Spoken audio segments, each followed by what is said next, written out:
Hello दोस्तों, friends, आज मैं जो आपसे कहने जा रही हूँ वो मुद्दा अभी हाल ही का है। यह मुद्दा हमारे देश का है, हमारे कश्मीर का है, हमारे पहलगाम का है, जिसे हम स्वर्ग समझते हैं।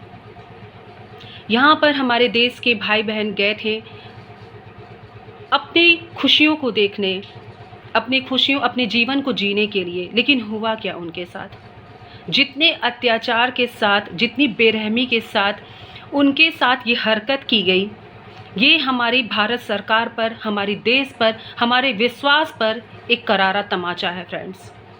धारा 370 के हटने के बाद हमने ये सोचा था कि अब कश्मीर में हम खुल करके सांस ले सकते हैं, हम जा सकते हैं, वहाँ घूम सकते हैं, वहाँ रह सकते हैं। वहाँ के निजी जो निवासी हैं, उन्होंने सोचा था कि अब वो बुरे दिन चले गए जिसमें कभी उन्होंने घुट घुट कर सांसें ली थी फ्रेंड्स। मगर हुआ क्या? पूरी ही प्लानिंग के साथ, पूरी तरीके से प्लान करके इस घटना को अंजाम दिया गया। वहाँ के मासूम जो सैलानी गए थे उनके साथ कितनी बर्बरता के साथ इस कार्य को अंजाम दिया गया, इस हत्या को अंजाम दिया गया। हमने तो यही सोचा था फ्रेंड्स कि अब वो दिन चले गए हैं, अब हमारा देश, हमारा कश्मीर सब सुरक्षित है, सब नॉर्मल है। लेकिन इस घटना ने हमारे दिल को, हमारी आत्मा को दहला करके रख दिया है फ्रेंड्स। जिस तरह से धर्म को मुद्दा यहाँ बनाया गया, धर्म पूछ करके जैसे गोलियां चलाई गईं, क्या लगता है आपको? क्या हमारा देश इसको मानता है? बिल्कुल नहीं मानता है फ्रेंड्स, क्योंकि हमने अपने देश में हर धर्म को पनाह दी है, हर धर्म का स्वागत किया है। लेकिन बड़े ही प्लानिंग के साथ धर्म को मुद्दा बना करके हमारे देश को फिर से भड़काने की कोशिश की गई है, हमारी जनता को फिर से भड़काने की कोशिश की गई है। यहाँ पर क्या लगता है आपको कि जो ये आतंकवादी 2 हफ्ते पहले ही हमारे देश में एंट्री कर गए थे, जैसा कि न्यूज़ कह रहा है, तो क्या 2 हफ्ते तक वो कहाँ थे? क्या वो कुछ खा नहीं रहे थे? वो कहाँ टिके थे? कौन है जो इनको सरवाइव करने के लिए इतना सपोर्ट किया? आखिर 2 हफ्ते तक मुद्दा ये है कि वो थे कहाँ कि इतनी प्लानिंग के साथ उन्होंने इस हत्या को अंजाम दिया है। दोस्तों, आज पूरा देश इस बात को सोच रहा है कि कहाँ कमी रह गई उस सुरक्षा में। धर्म को मुद्दा बनाया गया, पूरी प्लानिंग के साथ एंट्री की गई फ्रेंड्स। और अब हम ये देख सकते हैं कि किस तरह से हमारे देश की शांति को, हमारे मन की शांति को कैसे भंग करने की कोशिश की जा रही है। अब हमारी सरकार और हमारा यह धर्म बनता है कि हम भी उतना ही जागरूक हो करके इसके पक्ष में कुछ ऐसा काम करें जिससे उन्हें भी वही करारा तमाचा मिले फ्रेंड्स। इसी धरती पर, हमारे इसी देश की धरती पर उनको वो सज़ा मिलनी चाहिए जिसे देख करके जैसी हमारी आत्मा काँप गई, वैसे उनकी भी हस्ती हिल जाए, उनकी भी आत्मा काँप जाए। फ्रेंड्स, यहाँ मैं आपसे कहना चाहूँगी कि जितनी बर्बरता के साथ उन्होंने हमारे भाई बहनों को मारा, उनके साथ ये अत्याचार किया गया, अब इसके पक्ष में कुछ करने का समय आ गया फ्रेंड्स। क्या आप चाहते हैं कि आने वाली पीढ़ी कश्मीर फाइल 2 देखे? क्या एक बार फिर से हम अपने दर्द को एक एक करके बयां करें और उस पर मूवी बने? नहीं दोस्तों, बिल्कुल भी नहीं। अब वो हमें स्पेस देना ही नहीं है। गवर्नमेंट को कुछ ऐसा करना होगा कि वहाँ पे रहने वाले निवासी और हमारे भारत देश, हमारे इस देश से कि कोने कोने से जाने वहाँ जो सैलानी हैं वो सुरक्षित हों। उन्हें एक बड़ा और आज के ज़माने के हिसाब से दोस्तों कुछ कदम उठाना होगा। एक एक व्यक्ति का आइडेंटिफिकेशन बहुत ज़रूरी है।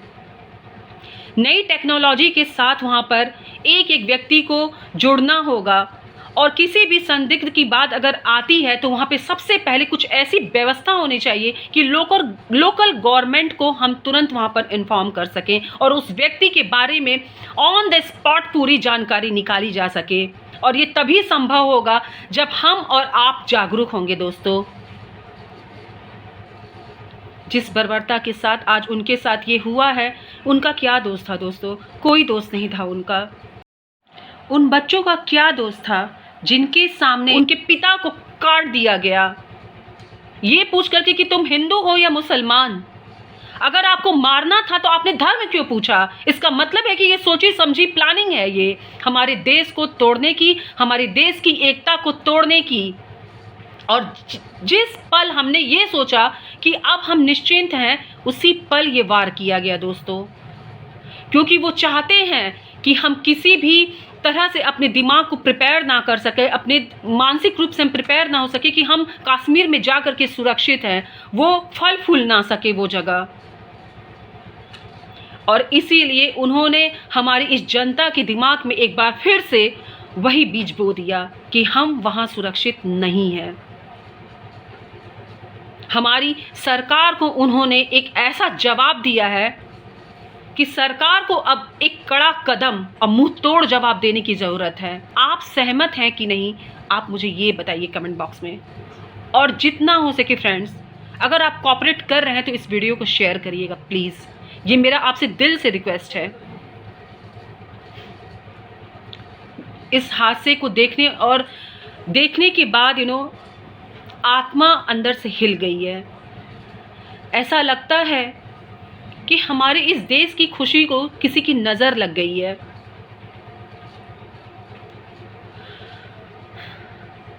मैं आपसे एक बार फिर से यही बात कहना चाहूँगी कि हम सरकार से ये अपील करें कि एक ऐसी व्यवस्था वहाँ पर बनाई जाए, चाहे वो सैलानी हो चाहे निवासी हो फ्रेंड्स, किसी की भी आइडेंटिफिकेशन में कोई कमी ना होने पाए। किसी भी रिसोर्ट, किसी भी होटल में अगर कोई रुकना चाहता है तो उसका पूरा बायोडाटा हमारे पास होना चाहिए, अदरवाइज़ हम उसे एंट्री ना दें।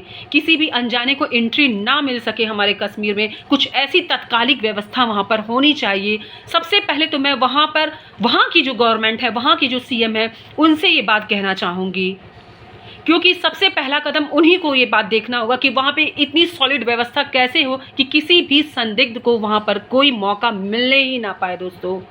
आखिर 2 हफ्ते वो कहाँ थे, सवाल ये उठता है। आर्मी की ड्रेस में आना क्यों आना? क्योंकि वो हमारा विश्वास हिलाना चाहते हैं। और इस हादसे को अंजाम दे करके कहीं ना कहीं उन्होंने वो काम किया है दोस्तों। आज देश के हर एक जगह पर आप देखिए यही एक मुद्दा है, और ये मुद्दा हमारी सुरक्षा का है, हमारे देश का है, हमारी जनता का है, हमारे विश्वास का है, हमारी आस्था का है दोस्तों।